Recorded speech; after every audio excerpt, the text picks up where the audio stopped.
Get the puck drop, get the puck drop, get the puck drop, get the puck drop, get the puck drop. And then you fire it into the boards. What are you doing? Oh, good stop by Eddie Belfour, and I allow a goal. Ah!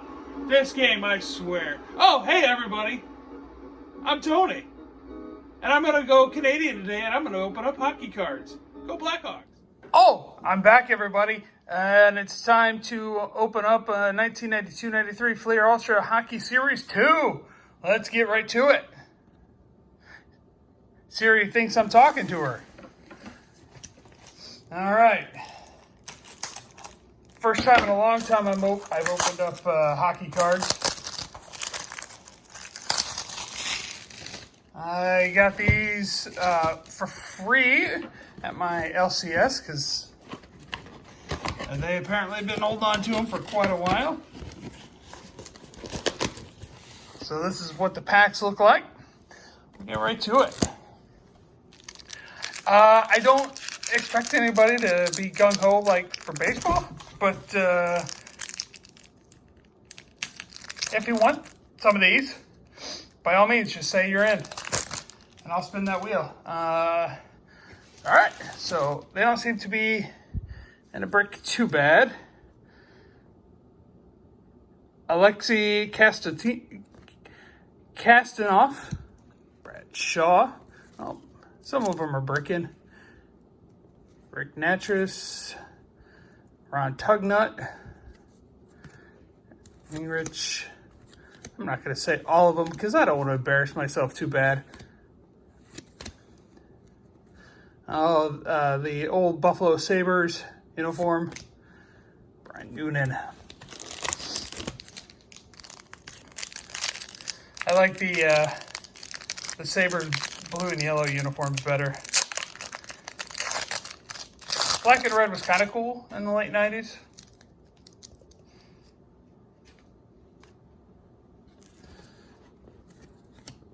Keith Primeau.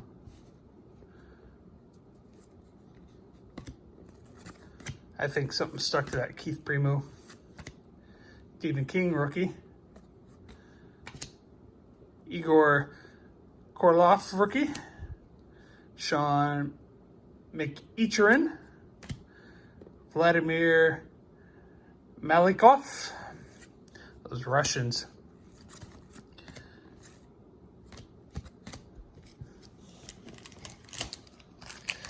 So there's 14 cards per pack. And there's 200 cards in Series 2 from 92-93.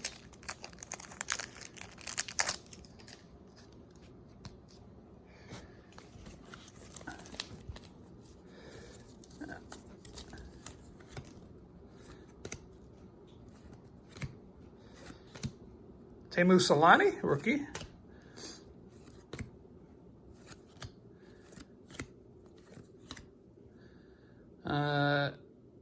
Jerry Sliger.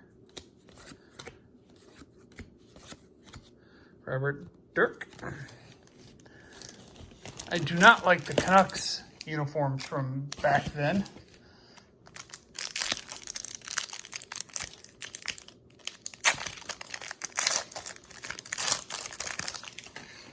I would love some Tim Hortons right now.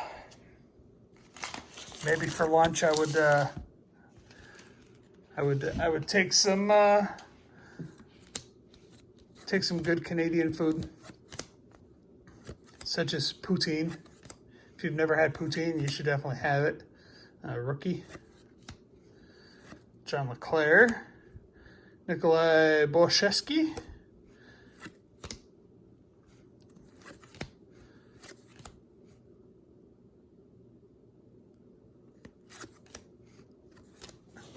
Bob Beers. What a great hockey name, Bob Beers.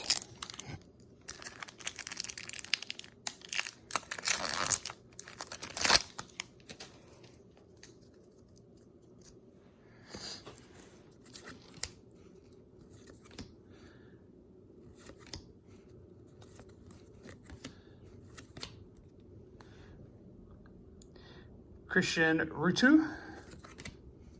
barely remember him. Guy Hebert.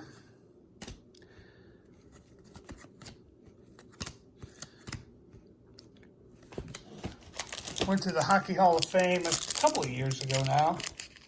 Probably 4 years ago now, 3-4 years ago. Got to kiss the cup. Guy guarding the cup said to me, I don't know why you would do that, because there are 200 people a day that kiss this thing, and you're getting their germs. And I said, I don't care.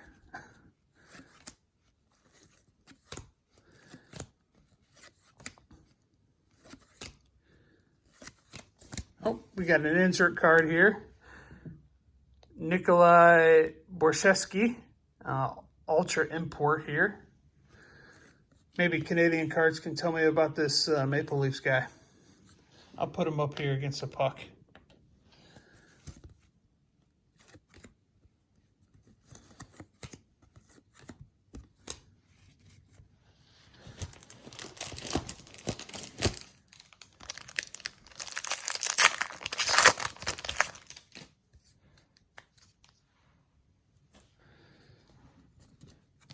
Eddie Olczyk. That's a good card to have if you're a Blackhawks fan, or if you're a hockey fan in general. He does the broadcast for the NBC games and does Blackhawk games. Great broadcaster, fantastic broadcaster, especially with Doc Emmerich on the NBC side. Put him up there because he's awesome.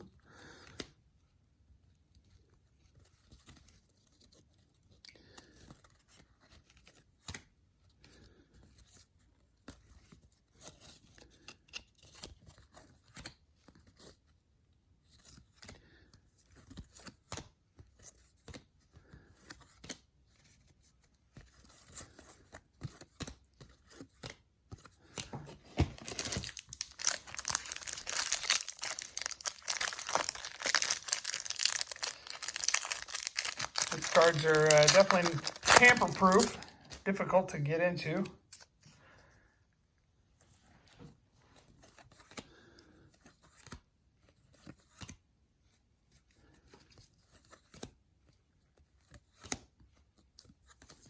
We got another insert here. Sergei Fedorov, this Ultra Import card.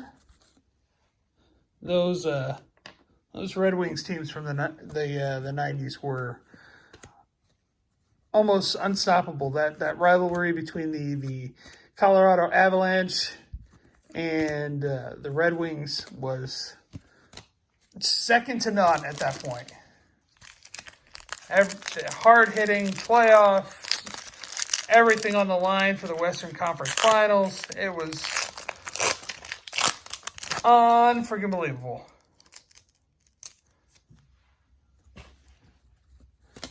Got another one of these imports, Pavel Bure. That's Candace Cameron's husband, right? I don't keep up with celebrity stuff, but pretty sure that's Candace Cameron's husband. Full House.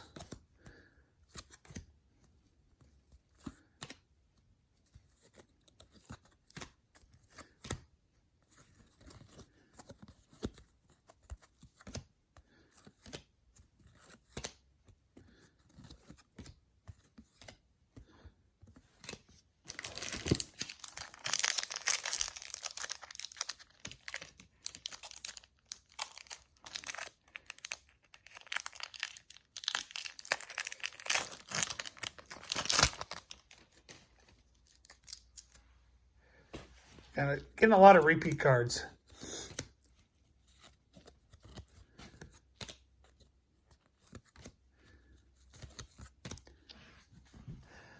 Other than hockey, the big baseball news, obviously, this week was the Hall of Fame voting. And Larry Walker finally getting in. And Derek Jeter only getting 99% of the vote, whatever it was, and people were up in arms that he didn't get 100%. And baseball writers are a funny bunch of people. they'll hold Larry Walker hostage for 10 years, and are they gonna hold Schilling and McGuire and Bonds and those guys hostage for 10 years? Yeah. And it's crap that Larry Walker was penalized because he played in Colorado. You know what? Shut up. It should have been in long ago. Yeah. I don't know what the argument is. Well, he hit 382 home runs or whatever it was, and 150 of them came at Coors Field. So what? It's not his fault that Major League Baseball put a franchise in Colorado.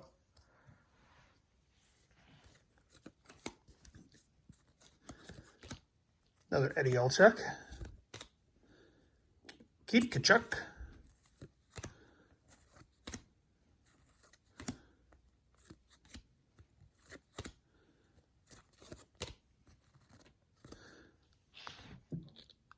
I'm assuming this is during pregame because even in the 90s you didn't see too many people without not wearing a helmet.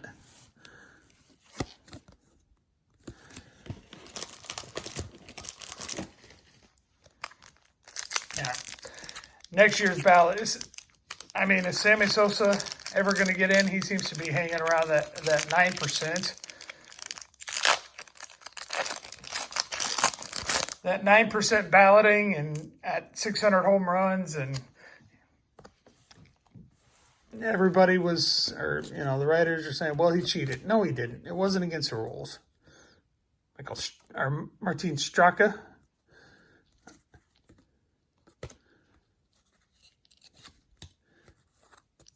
There was no rules against juicing, and it is now, obviously, and should he be penalized for a rule now?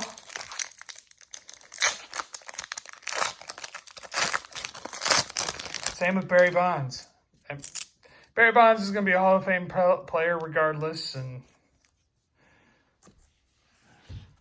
I was watching the Major League Baseball Network, and they were saying that next year's ballot isn't going to be the strongest. So, maybe guys like Todd Helton will get in. Ramon Hamrick or Hamrick, I'm not sure.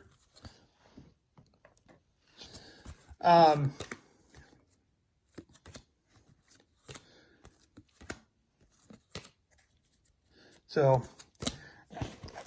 guys like Sammy Sosa, Barry Bonds, their percentage is going to grow. Schilling going to get in because he was at 60%. Politics aside, and couldn't stop running his mouth, but shouldn't stop him from getting into the Hall of Fame.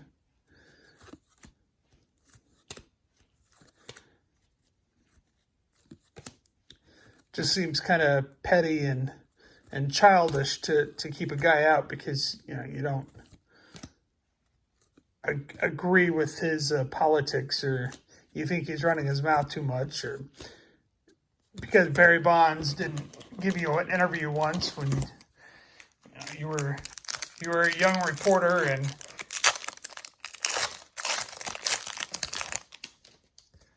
Barry Bonds had trust issues.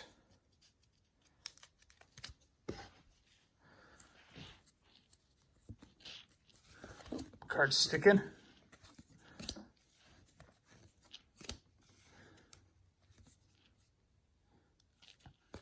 Oh, Stephen Conroy. He does intermission with the Blackhawks. The Whalers.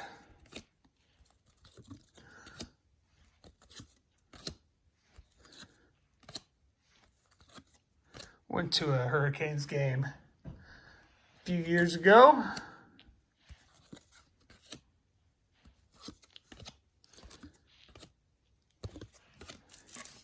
Very cheap tickets at one when they were especially when they were bad. But very cheap tickets to get into a Carolina Hurricane game.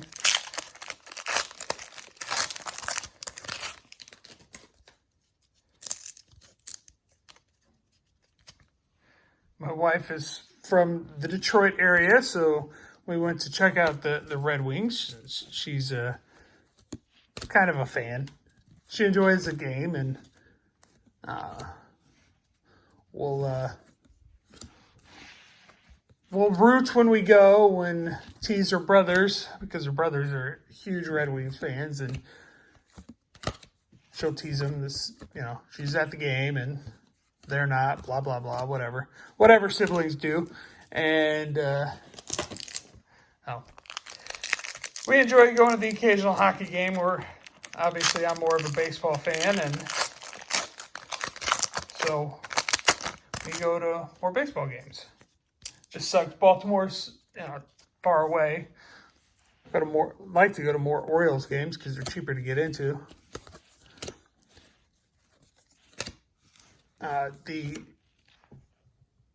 When I first moved to this area and wanted to go to an Orioles game, keep pre-move again, it was on the secondary market, StubHub, whatever it was, and found two really great tickets for a game in Baltimore. They were $6 each. $12 to go to a baseball game. And granted, it was in May, but it was in late May around Memorial Day. So it was great weather. Unfortunately, that weekend was also the Baltimore riots, if you remember those. And it was that was that game where, or that weekend where they played a game in front of nobody. And then they moved that Tampa Bay series to Tampa. So Baltimore was a home team and Tampa was a visiting team in their own park. So did not go, and then I never went to the makeup game later in the year. So I just sat on the tickets. I mean, it was $6 each. Not gonna hurt anything. Tommy Soderstrom.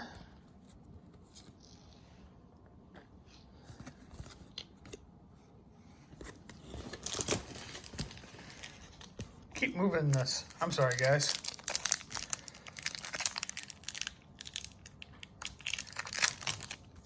Hope you're enjoying this hockey break.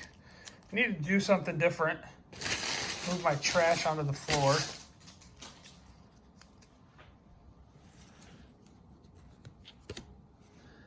Fun to break it up every now and again. Matt Sudin.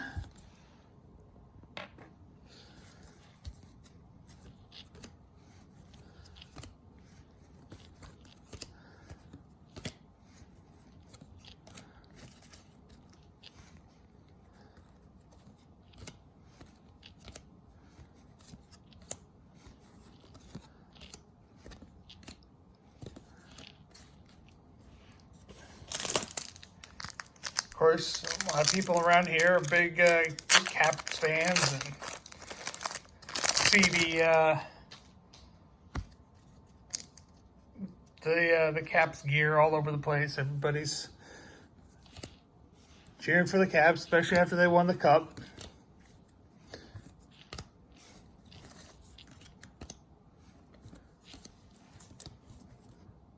Richard Shimlick again. Guess if you want the insert cards, or if you've seen a particular player that you're jonesing for, you can definitely just tell me. I'll spin that wheel on Monday. If not, these will just collect dust in the basement.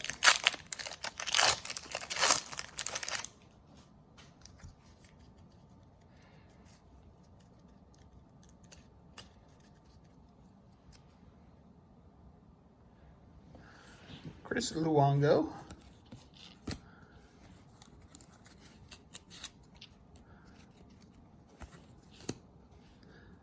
Marty McSorley. I remember he was in the news, 10 years ago? When he absolutely killed, well, obviously didn't kill somebody, but in a matter of speaking, went ham on God, now I'm blanking on who he just ran and bum rushed and put him out for the year and a half or something like that.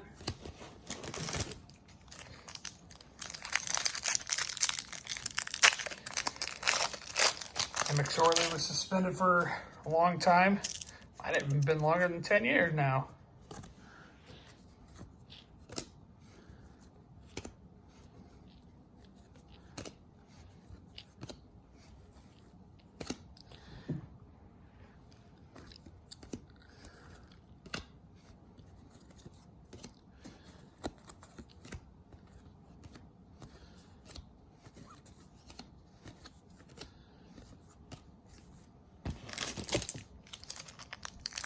I'm not much of a skater.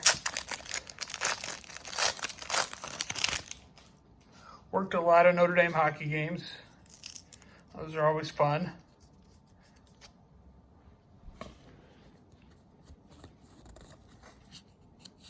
Chris Chelios' son played at Michigan State, and when Michigan State and Notre Dame played, Chris Chelios was in South Bend cheering on his son, and the national broadcast wanted to talk to Chelios, and so I got to meet Chris Chelios for a hot minute, and he the next day was kind of a local broadcast, regional broadcast. It was some channel out of Chicago. I don't know what it was. It wasn't NBC Sports Chicago or anything like that. But it was some regional broadcast out of Chicago. And, of course, they saw him and they're like, "Oh, we want to talk to him again." And Chelly told the broadcasters, "No, I'm here to watch my son, not to hop in on broadcast. I just want to be a fan." But I was happy to meet Chris Chelios.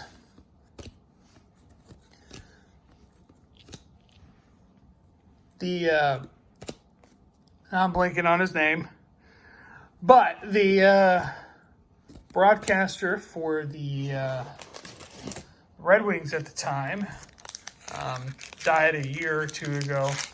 Cancer got him, unfortunately. But he would come down when the Wings were off, and he would come to Notre Dame games and broadcast them, and I'd help out on the broadcast side doing giving them notes and stats and stuff like that. That was part of my gig at Notre Dame, was to help the broadcasters. And couldn't have been a nicer guy. I thought, oh man, guy from the Red Wings is going to come down. He's going to be high maintenance. He's going to be, an ass. Just, just typical thoughts of a big time broadcaster coming down. Couldn't have been a nicer guy. Oops. Jeez, I keep doing that. But could not have been a nicer guy. Was talking to me in between with timeouts and periods, and was just giving me ideas of what other broadcasters could want, what he wants, and wasn't one of those guys that was just like, oh, go get me a Diet Coke, go get me a water, nothing like that.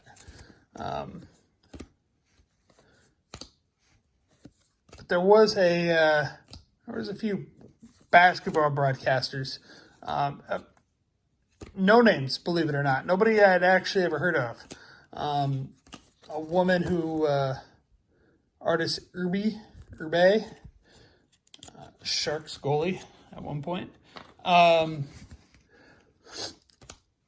she was WNBA player, came to broadcast the Notre Dame women's basketball game, and she was on the commentating side, so I wasn't sitting next to her. The woman doing play-by-play was fantastic. Great woman, just a great person. But the commentator, she was that person that was like, "Oh, can you get me a cookie? Can you get me a Diet Coke? Can you get me a water?" And I'm like, "Lady, I got a job to do here. I'm not running to get you everything." And she gave me the stink eye from that point forward, that entire day.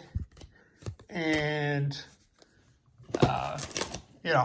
told me that I was giving her terrible notes and stats. And it's like, what do you want, lady? And whoever Notre Dame was playing that day was just, Notre Dame was kicking the snot out of them. And it wasn't a close game. And like, what do you want out of a 50-point game? You want me to... I didn't do the football side on the broadcast. My one interaction with Doug Flutie was not favorable towards Doug Flutie at all. Almost done with these cards, by the way. So I'm not gonna dog Doug Flutie on my channel or anything like that, but I don't hold him in high regards at all. And I will just leave it at that.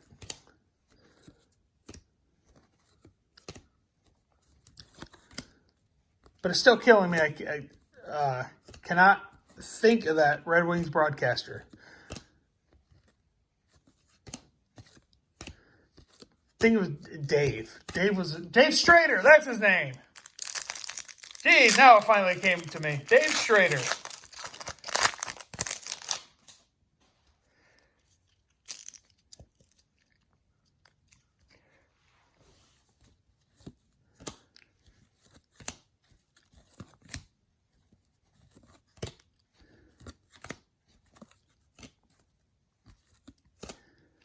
Also got to meet the General, Bob Knight, when he came for a Notre Dame broadcast. Reese Davis, Bob Knight, and Digger Phelps. Well, Digger Phelps is always at Notre Dame games. But got my picture taken with Bob Knight and Digger Phelps, and I think I've told this story before. I can't remember. But I worked at Notre Dame. I know Digger. Digger and I, at the time, were on first name basis, and I haven't talked to Digger in years. But him and I were on a first name basis. He'd be like, "Hey, Tony. Hey, Digger. How are you doing?" 4 packs left, guys. And so saw Digger before the broadcast, and because I like Digger, Digger liked me. We were chummy, and because I like to, we like to give each other crap, and so I was just trying to be funny, and he got it. He was fine with it, obviously, but I was like, I said to him before the game, and I said, "Hey, Mr. High Maintenance, I said, "Hi, Mr. High Maintenance Digger, you need anything before the broadcast?" And Bob Knight heard me say that, and just shot me the world's dirtiest look I could have ever received. Beats the WNBA player turned broadcaster. And Digger had to explain to him that him and I were on a first name basis, and he's like, "Yeah, Tony can call me Digger. We're good." And so he, I did not get Bob Knight did not say anything more to me. Didn't, give me a lecture for calling Digger.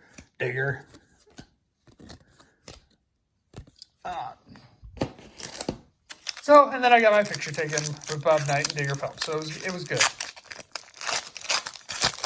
2 packs left. This is a long one.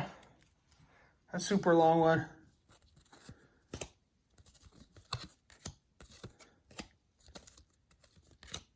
Like I said, if I will spin the wheel on anything, just say you're in.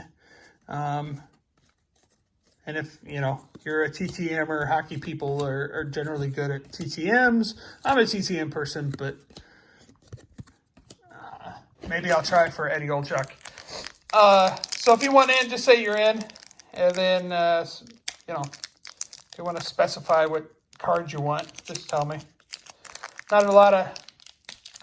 Series 2 was definitely missing the big name guys. So, last pack, guys.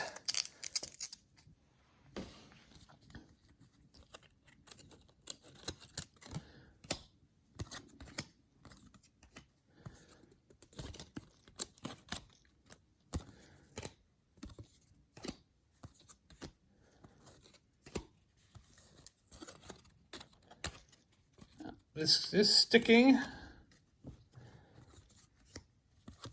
All right, 3 cards left. Last one is a Sergei Kristoforov. Yeah, all right. That's all I got for today. Thanks for watching this hockey edition of Junk Wax Friday. Have a great one, everybody. And don't forget about my 200 giveaway coming up the Monday after the Super Bowl.